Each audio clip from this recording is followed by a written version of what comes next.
What's going on, guys? It's your boy Woodsy. I've been missing a bunch of my uploads because I've been having computer issues the past like week and a half or so. But we're back here with week 3 of the Woods now. This happened a while ago, obviously, because I haven't uploaded in a while. But this was against Ryan, who also has a YouTube. I think his YouTube is I don't know, which will be down below. But he has a pretty cool team. A lot of good things that synergize with his Rillaboom pick, because Rillaboom does have the Grassy Surge. So, of course, Hawlucha is going to be benefiting a lot from that, getting its Unburden proc off the Grassy Seeds, and then Mega Aggron's going to be loving that recovery from it, and so forth. Mega Aggron, again, is going to be loving those Wish Passes from the Vaporeon here, who I don't know why this thing has an Agwall Berry, but yeah, and then other than that, just Thundurus is like a really great offensive threat, good speed tier. Necrozma is the kind of the jack of all trades mon. It could be a great setup option. It could be a good status abuser, stealth rocker, even a good defensive option, and so forth. Going through like some of his lower tiers, even I think all need to have attention brought to them. Orbeetle is a great support mon. Again, could even be a good setup option. Hitmontop got a good buff in the Yellow Armor with that triple axle coverage, which goes very well with its Technician ability. Typhlosion could always spam Eruptions, which is pretty cool, and then Armaldo has good hazard coverage as well as just being pretty strong in general. And Wigglytuff does have that Wish teleport tech going for it, so pretty solid team overall. I think he has a lot of very good threats that like you maybe like over prepare for one, then that leaves you underprepared for the other. Like, you know, sometimes it's hard to prep for like stuff like Lucha or Necrozma, and you know, maybe if you over prep for Necrozma, you're under prep for Thundee and blah blah blah. So it could leave yourself some holes going into the matchup. But looking at the squad here, first thing I threw on there was Miss Maggie's, because I realized this only Shadow Ball answer was really like Wigglytuff, who I didn't really expect to come. I guess Vaporeon was also kind of a Shadow Ball answer just because of its natural bulk, but that is why we were running the Thunderbolt there. Nasty Plotch to be able to break through his walls and stuff, because even though, you know, like Mega Aggron takes good damage from an unboosted Shadow Ball, but a +2 Shadow Ball is going to be doing a lot more, obviously. Same thing with like Vaporeon and stuff, so that's why we're running that. Could even potentially sweep endgame, because Miss Magus does outspeed his entire team with the exception of Hawlucha. So that's why we're running the Destiny Bond too, because I could get a if he sets up with like a Calm Mind Necrozma or something, and it doesn't look like I'm going to be able to break it, you know, maybe I could catch it off guard with a D-Bond or something. Really just there because I didn't feel like I needed the 4th move slot, but yeah, that's it's a wall breaker for the week. Next we have Heavy Duty Boots Rotom Fan, who is our defogger. Also, pretty much my only good Hawlucha answer. I mean, Victini could also kind of be an answer, but Rotom Fan is like my legit answer to it. Also could be pretty good against stuff like his Rillaboom and his Aggron, and you know, like Vaporeon or whatever else. But yeah, pretty good defensive matchup. Its dual stab hits everything on his team except for Thundurus, who does kind of wall Rotom. So, but other than his Thundurus Tyrion, Rotom Fan has an incredible matchup against his team. Past that, we have Victini. Pretty easy to just throw on a V-Create spam Victini any given week, especially given that he only really has 2 V-Create switch-ins of Vaporeon, who gets kind of smoked by a Ball Strike and Typhlosion, who isn't really going to appreciate a Ball Strike all too much either. And then U-Turn and Flame Charge just seemed like pretty good utility attacks there. If I, you know, could maybe get a Flame Charge off and get that +1 speed, so Thunder's Tyrion can't revenge kill me anymore. Just kind of stuff like that can maybe come in handy at some point in the game. I think the HP investment was so that I lived a +2 attack from Hawlucha, but I don't really remember too much. I think that's what it was for, though. Moving past that, we got Nidoqueen, who is my rocker for the week. In addition to just kind of throwing up rocks on the field, this thing could be a decent Mega Aggron check, as well as being a good Thundurus Therian check, which is why we're running the Pyapa Berry, because Thundee does get the Psychic coverage. So, yeah, and then Earth Power Ice Beam's just pretty good coverage against everything, except maybe, like, again, that Vaporeon, which is why we're running the Toxic there. And then after that, we have a pretty bulky Hydreigon who could actually defensively check a lot of the mons on his team, namely, again, the Thunderous. Because the thing about Thunderous against my team is it gets the coverage to beat pretty much everything on my team. But it can't run all of the coverage moves, you know, like it gets Psychic to beat Nidoqueen, it gets Focus Blast to beat Hydreigon, it gets Sludge Bomb to beat Tangrowth. It's not going to run all three of those coverage moves though, so I have to kind of scout out throughout the game which one of those coverage moves he are going to run. And then figure out, you know, which one of these mons I'm going to be able to use to beat his Thundurus in the game. But again, we are running Chople Berry because of that Focus Blast from the Thundy T. Also pretty good against like Focus Blast from Typhlosion, which, you know, Hydreigon's one of my better eruption switch-ins. I mean, really my only good eruption switch-in other than like maybe Victini. And then, you know, Hydreigon and the Chopel's going to be pretty good against stuff like Rillaboom and even Necrozma too, because Hydreigon's probably my best Necrozma check.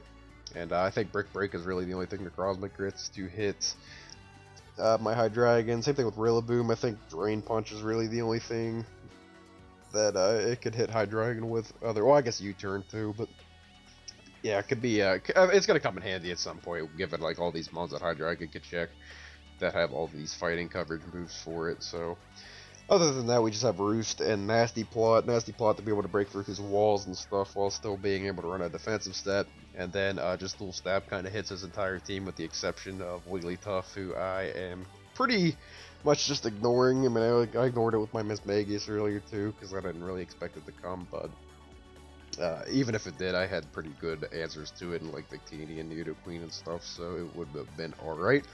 Finally, we have Tangrowth, who is mainly a Rillaboom answer for the week, but could also be, you know, it could also like pseudo check Thundy depending on the set. Could be decent for Vaporeon. Could probably be like Aggron and Hitmontop too. I guess Hitmontop has triple axle now, but yeah, I mean, it was just like a half decent pivot, just something to throw on at the end there to give me some extra options for Rillaboom, because I didn't really want to have to rely on Hydreigon and Rotom for it, since they had other roles to fill for the week. But with that, we will get into the game here. Looking at the mons that he brought, Thundurus was the scariest thing I thought for me, so I decided to try to counter lead it with my Nidoqueen, as he leads his Typhlosion. And you would think like, yeah, I led my ground type, I beat him, but not really, because Specs Eruption does OHKO Nidoqueen, which is why I went into my Hydreigon here. But he does reveal to be Scarf, so I'm going to be able to eat that Eruption up pretty well. And I'm just going to Roost up to keep myself healthy here, knowing that +2 Draco Meteor has a pretty good shot of OHKOing a physically defensive Vaporeon. I decided to just kind of go for it, because I thought also there was like maybe a chance he didn't have the Ice Beam or something like that. But unfortunately for me, A, he does have the Ice Beam, and B, he is especially defensive set, which I probably should have guessed given that it was his hard switch into my Hydreigon, but I'm just going to Roost up here on his wish, because I do think that Hydreigon is going to be pretty good for the rest of this game here, so I want to keep it around. Knowing that he's probably just going to go for another Ice Beam here, I'm going to go to my Mismagius. He's going to take nothing, and I'm going to be able to get up a plot on this thing again. He's going to go into Armaldo as I plot up, and I'm just going to take my damage with my Mismagius here. No really reason to switch out. So I get 73 as he likes to get up his rocks, and I am perfectly okay with trading a kill for him getting up rocks, especially since I do have that heavy duty boots defogger in the back. So I'm going to be able to get rid of that at some point later on as he goes into his Typhlosion or Revenge kill. My Hydreigon is too low to hard switch in on the Eruption, so I'm going to have to let my Mismagius go down, which I thought that was probably the sack since I didn't really actually need it for anything. And it got its kill, so it did its job. But I'm going to be able to get in my Hydreigon now and get back up healthy again so I can be a switch in next time.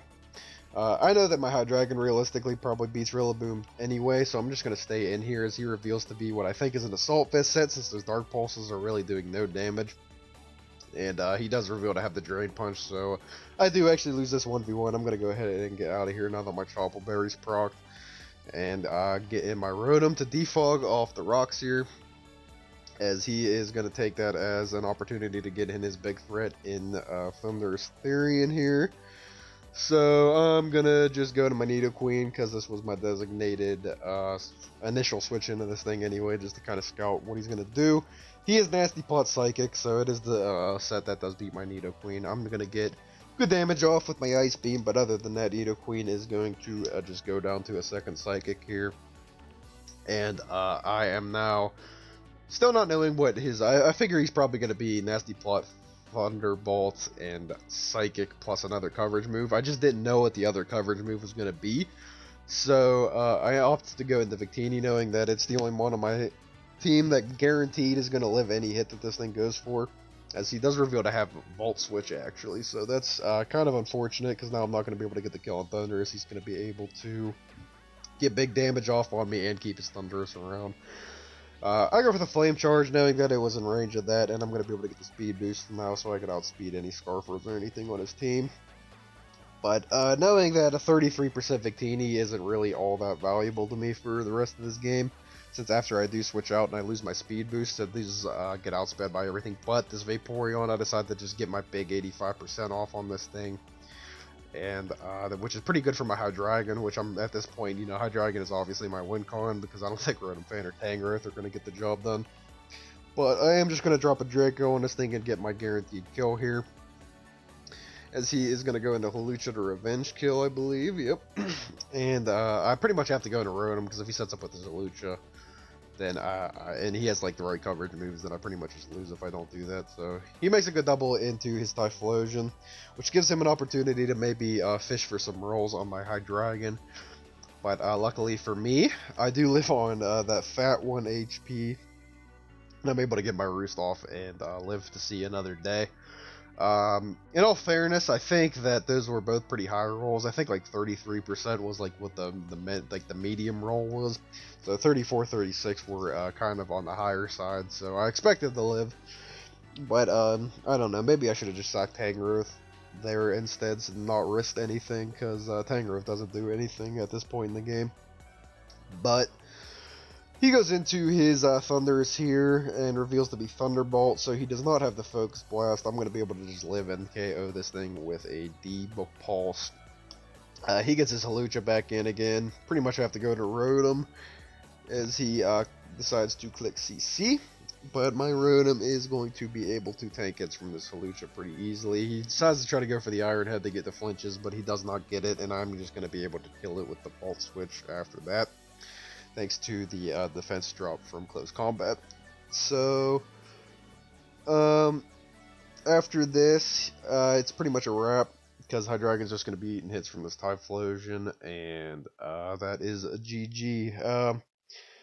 Kind of forgot to mention throughout the battle, I think, because like obviously like his Rillaboom, he forgot to put Grassy Surge on his Rillaboom, which did kind of suck, because he wasn't able to get the Seed proc on his Hawlucha, and I mean just Grassy Surge in general would be pretty good for him, I think. But I don't know how much it really mattered, because you know, like we were saying in the chat, like I don't think Rillaboom really got a whole lot of leverage out of it, because I did have pretty good answers to like those grass type moves. And then Hawlucha didn't need Unburden, it already outsped my entire team because I brought a pretty slow build. And then his Acrobatics, which he was carrying, did less to my Rotom than Close Combat did anyway, so I don't know how much it really mattered. But, you know, it's hard to say without actually letting it play out with the Grassy Surge in play, but anyway, we did get the dub here. We are take the 3-0 win and move on to 3-0 in the woods. And shout out to actually wanted to shout out Pokey Remix Studio coming back out of retirement here. It's been like 5 years, I think, since he came out with the remix, and he finally dropped one like a couple days ago. So that was pretty cool to hop on the old YouTube feed and find. But yeah, other than that, I guess I'm probably gonna just like be spamming uploads now to catch up with all of the ones that I've been missing over the past like week and a half, 2 weeks. But yeah, with that, we'll catch you next time.